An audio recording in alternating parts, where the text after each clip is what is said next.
साधारणपणे लोकशाहीमध्ये विरोधी पक्षाला आरोप प्रत्यारोप करण्याचा संपूर्ण अधिकार असतो।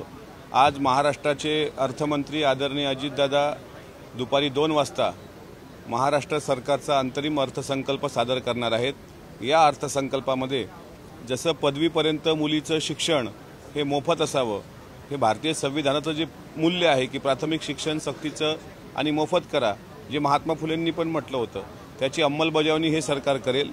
सध्या महाराष्ट्रामध्ये आता मी ज्या मुंबई शहरात आहे तिथे पावसाचं वातावरण बरं आहे, म्हणजे पाऊस बऱ्यापैकी आहे, पण मराठवाडा आणि विदर्भ हा पावसाने अजूनही कोरडा आहे।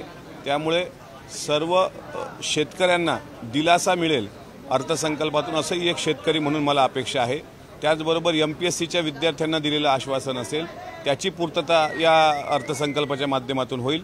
असे शेतकऱ्यांच्या हिताचे, विद्यार्थ्यांच्या हिताचे आणि सर्वसामान्यांच्या हिताचेच निर्णय आजच्या अर्थसंकल्पात घेतले जातील। आमदारांचे त्या भागातले जे काही प्रश्न होते, विशेषतः शेतकरी ग्रामीण भागाशी निगडीत, त्यावर सुद्धा आज तोडगा निघेल। विरोधकांना विरोध करू द्या, शेवटी विरोधकांची एक परंपरा राहिलेली आहे विरोधाची, पण बिनबुडाचे आरोप करणाऱ्या विरोधकांना सुद्धा आजच्या अर्थसंकल्पानंतर चाप बसेल एवढं मात्र नक्की। काल जयंत पाटील यांना पश्चिम महाराष्ट्रातले काही आपले आमदार भेटले आणि ते त्यांच्या सोबत जातील अशा काही चर्चा सुरू झाल्या। काही आमदारांशी मी स्वतः रात्री बोललो, ज्या आमदारांची नावं आली होती त्या आमदारांचं म्हणणं असं आहे की आमची भेट जशी देवेंद्रजी आणि उद्धवजींची कोइन्सिडेंटली भेट झाली, तशी नरहरी झिरवाळ साहेबांच्या दालनामध्ये जयंत पाटील साहेब बसलेले असताना आणि जेवणाचा वेळ असताना हे आमदार साधारणपणे गेले होते। आणि साहजिक आहे, जयंत पाटील साहेब या राज्याचे मोठे नेते आहेत, त्याच्यामुळं त्यांच्याशी भेटणं, त्यांच्याशी बोलणं याचा जर कोणी वेगळा अर्थ काढत असेल की 18 ते 20 आमदार आमच्या संपर्कात आहेत, तर मला असं वाटते ते त्या व्यक्तीचं अज्ञान म्हटलं पाहिजे। कुठलाही आमदार कुठेही जाणार नाही, ते अजितदादासोबत खंबीर होते आणि खंबीर राहतील। पुण्याचे भाजप उपाध्यक्ष ज्या प्रकारे वक्तव्य करतात त्याकडे कसं बघताय? असं आहे की गल्ली बोळातला कुठलाही व्यक्ती येतो आणि उठसूट काही बोलतो, त्याला सुद्धा आम्ही काही महत्त्व देत नाही। राष्ट्रवादी काँग्रेस पक्षाच्या कार्यकर्त्यांनी त्याला त्याची जागा कालच दाखवलेली आहे।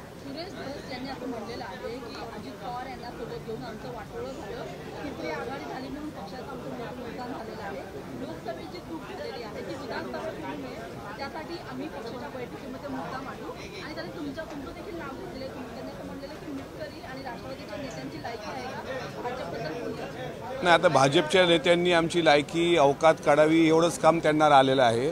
दरेकर असतील किंवा सुरेश धस असतील, आता राहिला प्रश्न वाटोळ्याच्या संदर्भामधला, तर सुरेश धस साहेबांनी उत्तर द्यावं की पंकजाताईचा पराभव कसा झाला आणि बाप्पा कसे निवडून आले, कोणाच्यामुळे निवडून आले, हे कृपा करून आम्हाला उघड करायला लावू नका, याचं उत्तर द्यावं। बाकी आमची लायकी काढण्यात वेळ घालवल्यापेक्षा बीडचा महायुतीचा पराभव पंकजाताईचा कसा झाला याचं उत्तर सुरेश अण्णांनी द्यावं।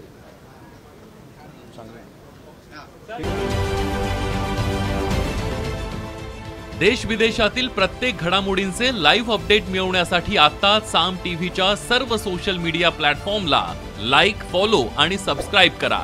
तसंच सर्व नोटिफिकेशनसाठी बेल आयकॉन प्रेस करायला विसरू नका।